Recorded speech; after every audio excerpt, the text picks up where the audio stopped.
To tell us more is Mbuyiseni Ndlozi. He's from the South African Students' Congress. He's a PhD candidate and he's chairperson at the Postgraduate Association at Wits. So welcome to you. Thank you very much. And I watched your speech on YouTube. But first of all, I mean, your interest in the Israel-Palestine question. Why and how did you get involved? I mean, here you are, a black South African. What are you doing involved in Israel and Palestine? It's a very interesting question, and I'll start with something of a recollection. Okay. When you watch the series that has been running on SABC, which is called Have You Heard from Johannesburg? We're told that in the 1980s, when the international anti-apartheid movement took its toll, part of what happened is that black Americans started getting involved in our struggle here in South Africa. And journalists asked them the same question. Not very effectively, I may say. Very effectively, in fact. Oh, I don't agree. Anyway, well, okay. Well, yeah. And journalists started asking, well, they asked them the give same me some question. examples of that. Well, for an example... Who was so effective? There were lots of... there was a committee, for an example, in the Congress, which was concerned with lobbying effectively on foreign policy, particularly on sanctions. And then there was a grassroots movement, for an example, which started in the University of Columbia with students. But the Congress committee was specifically African American. But they were asked the same question: why would you focus on South Africa when you have a lot of African American problems? And I think I'll give the same answer in a sense before I extrapolate. That is, they said that you can chew gum and walk at the same time. So there is, you can literally, that was their answer. You can chew gum and walk at the same time. But my exposure to the Palestinian question was firstly at Wits University through the Palestinian Solidarity Committee, which was launched in 2005 at Wits, and also through international relations. I studied international relations, and Palestinian Solidarity Committee. We worked with them through the South African Student Congress and the ANC Youth League at Wits around different campaigns, including the Israeli Apartheid Week. Okay, so that's obviously my next question. What is Israel Apartheid Week? Israel Apartheid Week started in Canada in the year 2005 in universities there, and it has since spread across the world. This year we recorded, I think, a number of at least 130 universities and cities across the world, Europe, North America, Middle East and Africa. So it's basically a student movement and student campaign. Initially it's a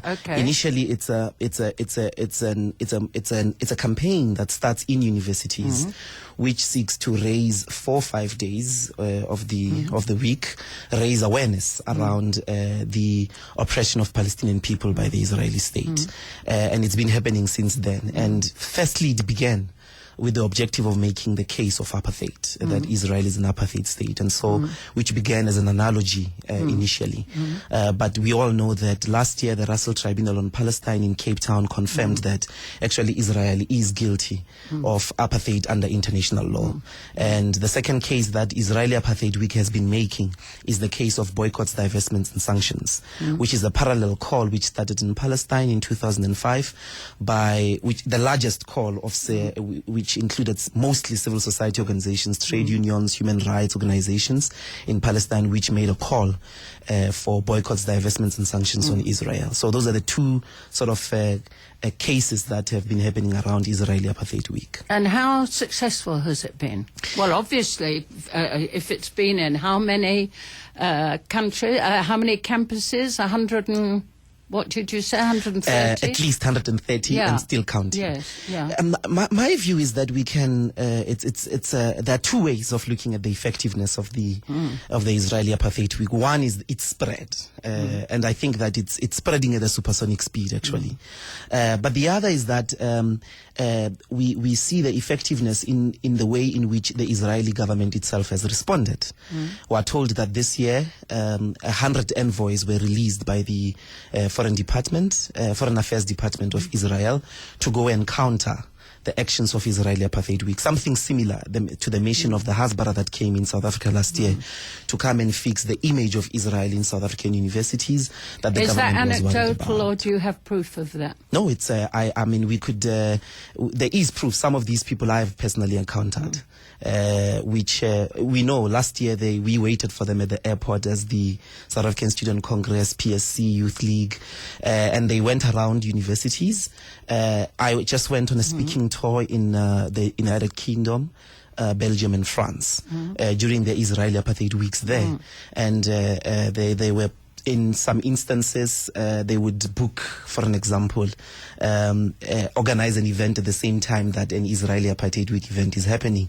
Specifically in the University of Nottingham, where I spoke, there was such a group, and they organized an event parallel, literally next door to the room in which I was giving a talk. And which was the better attended? Ours. There was totally no one on the other side. I mean, I don't know what was their strategy, because they were not well advertised on one hand, but also part of what they do is to try and come into our events and disrupt. And certainly, I mean, the lobby. And do you do the same thing? Do you go into their events and disrupt? No, not that I'm aware of. Not certainly in the way that they do.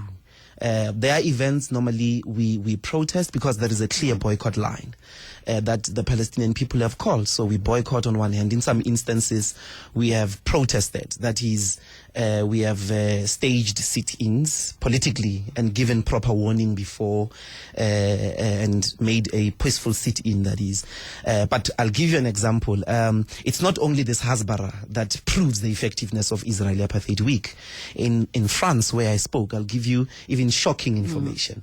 Paris 8, in Paris, our talk, the universities there refused. Literally, they refused for our talks to be held in universities. The main Israeli Apartheid Week on the Wednesday last week was refused, where I was in the panel. Where, at the Sorbonne? Paris 8, EHSS, they all refused.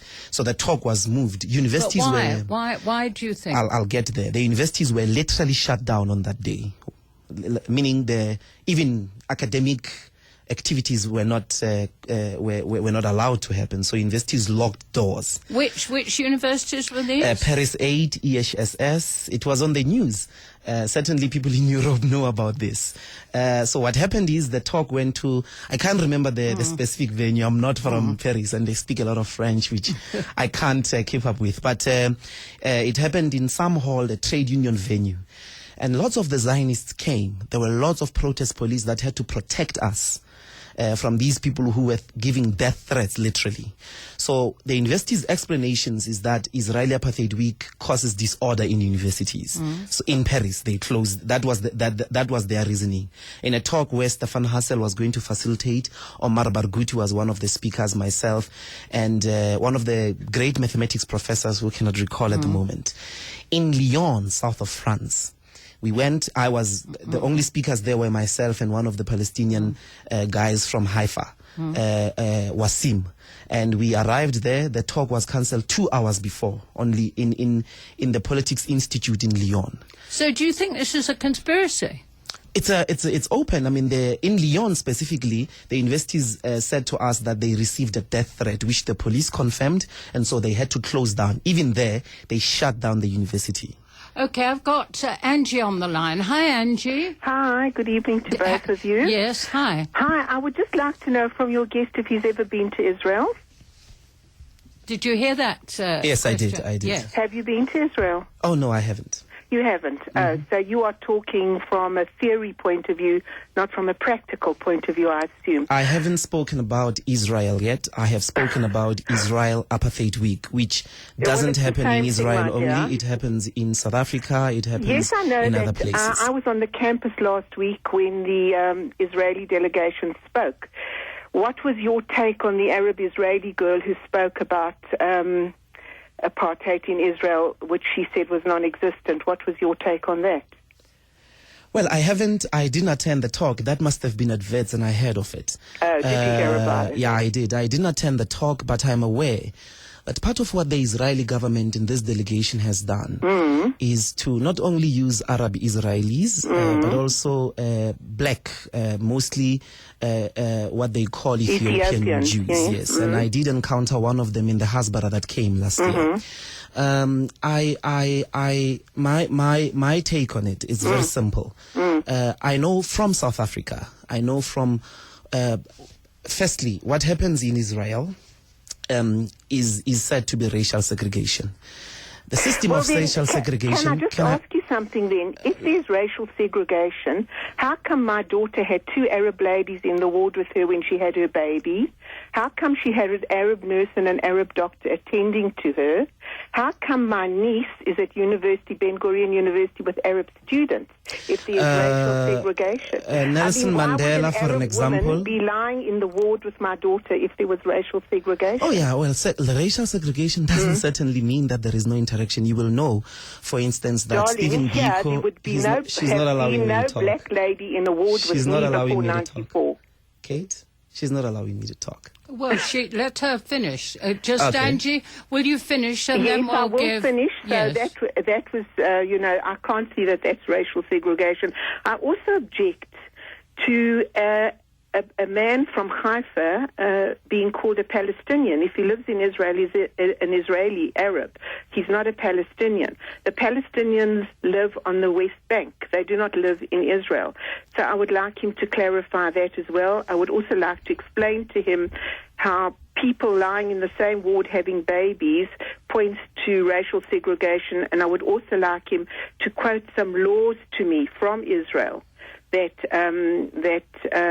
racially segregate. Yeah, that Excellent. racially segregate and apartheid and all of that. And I would like you to explain to me how come one of the judges that sentenced President Katsif to jail was an Arab woman. So I would like to hear your take on all of that, please. Okay, thanks, Angie. A lot of questions there. Yeah, I'm not sure that we're going to have time. But I think the initial point that she came on online on, I think it's important to address first. The system of racial segregation certainly creates, as Stephen Biko teaches us, and I certainly do have an experience of this myself, in a situation of racial segregation in South Africa. In South Africa, yes. Yeah. Those of the subservient class develop a lot of self-hatred, such that sometimes you can see yourself speaking on behalf of the system. It's there, for an example, in the analogy by W.E. Du Bois of the 2 slaves, the one in the house and the one outside. The one in the house normally defends the master. I don't want to be harsh on the non-Jews, Israelis that are traveling around the world who are trying to convince us that there is no problem. I'm certainly sympathetic because I know what the situation of racial segregation certainly does. You can speak. Sometimes you can find yourself defending the system. It has happened even in this country. So what you're saying is that all the Arabs who live in Israel are subservient and defending the system. Yes, one. That's a very sweeping statement. Not all. I'm not saying all. Some Arab Israelis, like the ones that I have been on the tour with in Europe, are making a case, for an example, of boycotts, divestments, and sanctions. And there are laws, for an example, Israel has just made the usage or the call of boycotts by its citizens illegal. Number one. Number two, the student that went to Haifa, for an example, who identifies himself as Palestinian. He identifies himself as Palestinian, and I'm going to explain why. Explained to us about segregation laws in the universities around residence allocation, for an example, wherein because of service in the military, those who go on who get on the military service get specific points in the first instance, 10 points forward, and most Arab Israelis refuse to serve in the military because of the military activities in Gaza and the West Bank, and therefore they get segregated in terms of getting marks. And those who want to engage in a struggle that they consider, for an example, to be very connected to them, specifically the Israeli state identifies itself as a Jewish state, and it seeks to create a society of Jewish exclusivity. So if I'm an Arab Israeli, I have to pledge, if I am taking citizenship, to the Israel state as a Jewish state, and yet I'm not a Jew.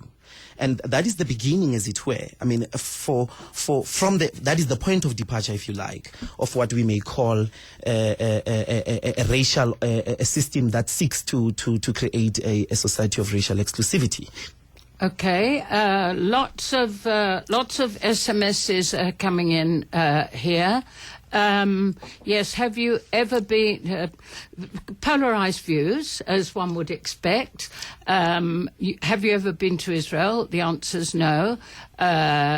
You've got nothing better to do with your life but spread anti-Semitism, and you're only trying to raise your own profile for your future career. Oh, excellent. It's very funny. I mean, we can hear this is non-substantial at all. I'm very disappointed that people can think that we can waste our time on radio, to engage in serious discourse, and they raise such insults. I do have a lot of things. My PhD, for instance, is not on Israel or Palestine. It's on black youth politics.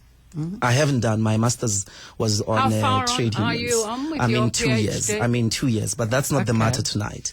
I want to talk. I taught at Wits for 24 years, so I'm quite interested. Yeah, but I'd like to talk about Palestine tonight, and I want to talk to this discourse of anti-Semitism. First of all, anti-Semitism is the treatment, the ill treatment of Jewish people, for an example, that we have seen be expressed in Europe through the Holocaust, which has been, in my view, a very painful past for the Jewish people. But in South Africa, my lived experience, I don't experience Jewish people as Jews per se. I experience them as whites. I in my lived experience, I do not have in my archive. I do not have my archive of experiencing them as Jews. I experience them as white people. So because are you of the racist, history of these therefore? countries. No, I'm not racist. I'm describing the lived reality of a black person in South Africa. Is that most of the time I experience white people in South Africa as white people, not as Greeks, not as English, not as Afrikaners, I experience them because of the harsh history of this country. That's number one. But that is not to discard at all. That's sad, though, because you're a young person and you didn't grow up with apartheid. No, so it's quite sad that you experience things from that racial point of view. No. I'm not saying. To say that I experience white people is not to say necessarily I experience racism. I do experience that as well. We know a lot of stories. Racism, the legacy of apartheid is going to be with us for a very long time. We have very harsh questions and harsh realities in our country. Tonight is not about that. I'm saying my sympathy, and this should be the attitude of every freedom-loving person, justice-seeking person, and equality-defending person. We should respond to any situation of oppression from the pure principles and conviction of freedom, justice, and equality. That's how we talk about the situation in Zimbabwe. That's how we talk about the situation in West Sahara. That's how we talk about the situation in Swaziland. That's one of the SMSs. Why aren't you rather raising issues nearer home, like Mozambique and Zimbabwe and Zambia and Nigeria? Tonight is not about that. Okay, Kate, you've got to realize this. I'm just reading here. We've got to realize that just hold on a minute. You have decided to devote your life, your student active life, not to issues of Africa, but to issues of Israel and Palestine. I'm going to say this. I'm going to respond to that question, but I'd like you to see how a conversation about Israel Apartheid Week that had to happen tonight is no longer about that. No, well, of course it never will be. It's about these things about me and my personal life and how I distribute my time. We're no longer talking about the cause of Palestinians. I have but do you politics. not think it's fair? Come on, and I'm being devil's advocate here. Okay. Do you not think it's fair that somebody should ask you if you've ever been to Israel and if you've ever experienced it for yourself? You're a PhD student. Is that not a fair question? Oh, and I've answered it. I've answered it fairly as well. I'm not sure how it serves as a justification for one not to get involved in any struggle. I've never been to Zimbabwe, for an example, but I've met Zimbabweans. We've got television like this radio. We meet Palestinians. Many people, when we were oppressed in this country, did not have to come to South Africa to be convinced of the system that knew no other language but violence. They didn't have to come here to be convinced of that. I'm not sure why should I spend time on that? I'm not sure how it justifies my political convictions. I'm not sure. Well, you were justifying them yourself. But I'm saying, let's go on. I did answer the question of the fact that I haven't been there. Let's take your point where you've justified them, and I've got Rachel on the line. Hi, Rachel. Hello there, Kate. Could I speak to your area guest, please? Can you hear me? Yes. Thank you, Kate. I would just like to say this guy's forgotten how many Jews fought for the black man because of apartheid, how a Jew saved Mandela from the gallows, and that has all been forgotten, and he must worry less about apartheid against the Palestinians, because he must rather start worrying about the new market. You will not tell me what to worry about. You have no grounds whatsoever to tell me how to think, how to act out my political convictions, and how to organize my life. You have no right whatsoever. Make your views. Stop telling me what to do. It's patronizing, and I'm not going to accept it. I have to read it as well as some supremacy attitude that because I am black, you must tell me how I should live my life, what and where to dedicate my life. No, make your point. Let us talk about the issue on the table. Stop talking about me. We're talking about Israel apartheid. We're talking about the cause of Palestinian people. We're talking about the colonial occupation of Israel, of the Palestinian people in the West Bank and Gaza. We're talking about the racist organization of society in the interest of creating a Jewish exclusive society in Israel. That's the table. That's the issue on the table. Not me, not my time. Please stop patronizing me. Are you not patronizing the listeners too? Just hang on. I'm not. Here's a good I'm question. not telling listeners how they should allocate their lives. I'm not telling listeners how they should organize their own time. Just hang on a moment. Here's a question from me. The current level of cooperation between Israel and Palestine. What's your take on that? The current level of we'll have to cooperation. start by thinking about what is Palestine? Where is Palestine? Is Palestine Gaza? Definitely, okay. We know the situation that is happening at the moment. Gaza is an open prison. Many people have indicated that. It's colonially occupied. And in fact, both our guests last week, yes. Benji Pogrom and Basemed, yes. agreed with that. The West Bank is a continuous. It's a continuous settlement of Israelis against international law. Okay, we know the Palestinian Authority, for an example, went on a bid to have the recognition of Palestine. There is no Palestine. There is one regime on that land, and that is the racist Israel state. That is one regime. That is the regime that we have to talk about, which oppresses a people who are Arab Palestinians. I'm interested. Why do you call it a racist state? How do you define racism then? Mm-hmm. I find your use of that word quite strange. Well, it's easy. What is racism? Okay, so all races are socially constructed, and in this case, in South Africa, we had the construction of. We're not talking about South Africa. Yeah, we're talking about racism. I want your definition of racism. Mm-hmm. Yes, I'm saying. Okay. We have to think about the basic definition of a race. Okay, yes. Which is socially constructed, and when I talk about racism, I'm talking about the construction. And genetically constructed. Come again? Genetically constructed too. If you're a Norwegian, you're a Norwegian. If you're Chinese, you're Chinese. So it's not just socially constructed. Yeah, even the genetic construction, race is socially construction. Is not genetically. It is the appropriation of specific cultures, scientific evidences. For an example, in this case, me and you, we appear differently. I have come to be known as black. I don't look like this. I'm not like black. But my racial identity, which has been constructed over years, is that of a black, which got constructed and a legal system got constructed to direct my place in the world. And that became the subject category of black. But I don't necessarily, this is the debate between Biko and the judge in the court, is that, but why don't you use brown? It doesn't matter what we use. It's not a pigmentation, it's there. It's a certain orientation of my mind. It's a certain orientation and an organization or the appropriation of my skin color to subject, as it were, my place in society. In this case, the group, the racial group or the ethnic group that is favored in Israel is the Jews. It's very clear. So that's racism. Okay. Yes. There are two races, basically, or two peoples, as it were. According to international law, the Russell Tribunal on Palestine established this.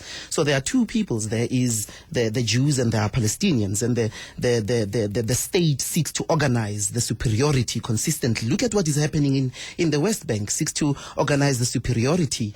Israeli Jews in Gaza, they are not subjected to checkpoints. They are not subjected to those degraded roads. There are separate roads, as you know.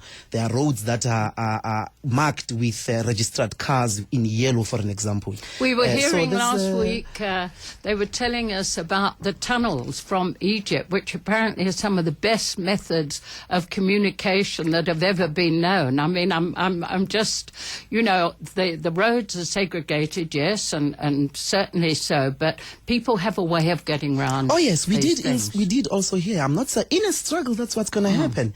The caller, for an example, was talking about there are many Jews that have been forgotten who contributed to the South African liberation struggle. I mean, there are still Jews who are contributing at the moment to the liberation of the Palestinian people. Well, like our guest last week. Yes, that is not the case. That is not the point in case. What they are participating in is a liberation. What they participated in unapologetically was a liberation of black people. And in this case, what they have to participate in is a liberation of Palestinian people. There is no problem, and I'm not forgetting anyone. I'm just saying that I do not agree with the appropriation, the political appropriation. This is what Zionism is about, is the appropriation of Jewish identity for political consumption. That's what is happening. And many Jews across the world, there are many Jews who don't identify with the state of Israel. So let's quit the cheap talk, as it were. There is a project, in a racist project which seeks to occupy, colonize, and see the dispossession of Palestinian people. Well, I think we're out of time, but while they've got somebody like you who is so articulate and such a firebrand and so passionate about what you believe in, I think that's a very, very good thing, Mbuyi. And I think Julius Malema must be seriously troubled. No, do not put me at all. I would never. Yeah, I respect Julius. That was just an aside. Thank you so much, Kate. I appreciate it. Congratulations. You are sincere. You believe in what you say, and I think it's important what you say. Thank you, and I hope everybody joins us in the liberation of the people of Palestine. It's 10 o'clock.